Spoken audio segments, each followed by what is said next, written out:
आपने ऊपर पढ़े थे तद्भव शब्द जो संस्कृत से चेंज होकर हिंदी में आए। अब है देशज शब्द, लोकल ओरिजिनेट वर्ड्स। देशज शब्द का अर्थ है देश में उत्पन्न हुए शब्द, देश में जो उत्पन्न होते हैं, अर्थात हिंदी भाषा के अंतर्गत स्वयं और आवश्यकता अनुसार समाहित हुए शब्द देशज शब्द कहलाते हैं। व्याकरण की दृष्टि से उनकी रचना नहीं की गई देशज शब्दों को देशी शब्द भी कहा जाता है, जो गांव वगैरह के आधार पर निर्मित होते हैं, जो गांव के लेवल पर बन जाते हैं अपने आप, व्याकरण के अनुसार नहीं होते उनकी रचना, जैसे पगड़ी, चारपाई, थैला, लड़का, गाड़ी, पेड़, रोटी आदि, ये देशज शब्द हैं। फिर है विदेशी शब्द यानी फॉरेन वर्ड्स। विदेशज शब्द का अर्थ है बाहरी देशों में उत्पन्न हुए शब्द अर्थात विदेशी शब्द।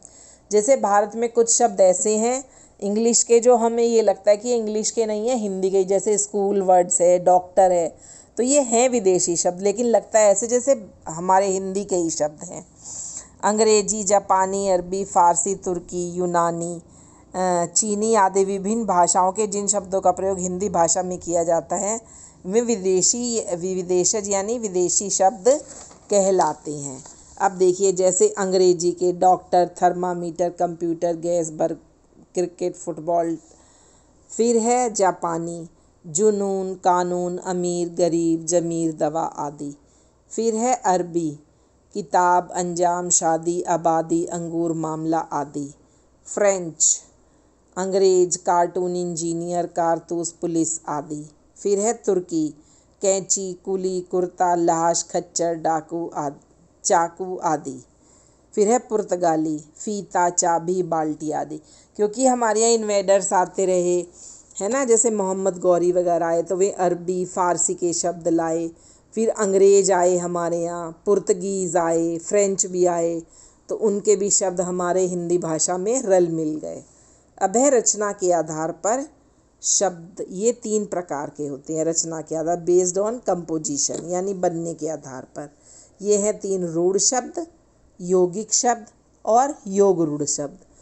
रूढ़ शब्द ट्रेडिशनल वर्ड्स, परंपरागत एवं प्रचलित वे शब्द जिनका किसी विशेष अर्थों में प्रयोग किया जाता है रूढ़ शब्द कहलाते हैं। इनके टुकड़े करने पर भी किसी सार्थक अर्थ की प्राप्ति नहीं होती।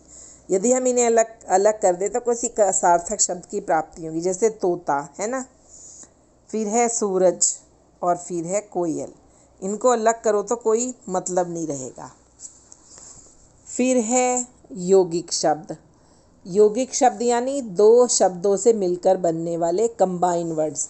यौगिक शब्द का अर्थ है योगों से बनने वाले नवीन शब्द यानी जोड़कर, अर्थात जो शब्द 2 या 2 से अधिक शब्दों के मेल से बने हों यौगिक शब्द कहलाते हैं। इन यौगिक शब्दों के खंड करने पर भी सार्थक अर्थ की प्राप्ति होती है। जैसे विद्यालय, विद्या प्लस आलय अर्थात विद्या का घर। पुस्तकालय, पुस्तक प्लस आलय अर्थात पुस्तकों का घर। विद्यार्थी, विद्या प्लस अर्थी अर्थात विद्या प्राप्ति का इच्छुक। तो ये यौगिक शब्द है, 2 शब्दों से बने हैं तो इसलिए इनको अलग करने पर भी इनके अर्थ की प्राप्ति होती है। विद्या अलग है, विद्या माने पढ़ाई, आलय माने घर, पुस्तक माने किताब, आलय माने घर, ऐसे। अब है योग रूढ़ ट्रेडिशनल कंबाइन वर्ड्स। 2 या 2 से अधिक शब्दों के योग से बने यौगिक शब्दों का प्रयोग जब परंपरानुसार किन्हीं विशेष अर्थों के लिए किया जाता है तब वे समस्त शब्द योग रूढ़ शब्दों की श्रेणी में आ जाते हैं। जैसे किसी व्यक्ति, वस्तु, स्थान या भाव के लिए प्रयोग किए जाने वाले परंपरागत शब्द, जैसे नीलकंठ, नील प्लस कंठ, नीला है कंठ जिनका अर्थात शिव जी, भगवान शिव जी। जैसे हम नीलकंठ पढ़ते हैं तो हमें फ़ौरन से ध्यान आ जाता है कि ये शिव जी हैं।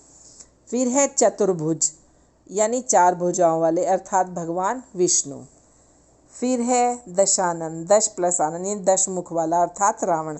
दशानन सोचते ही हमें रावण का नाम याद आ जाता है।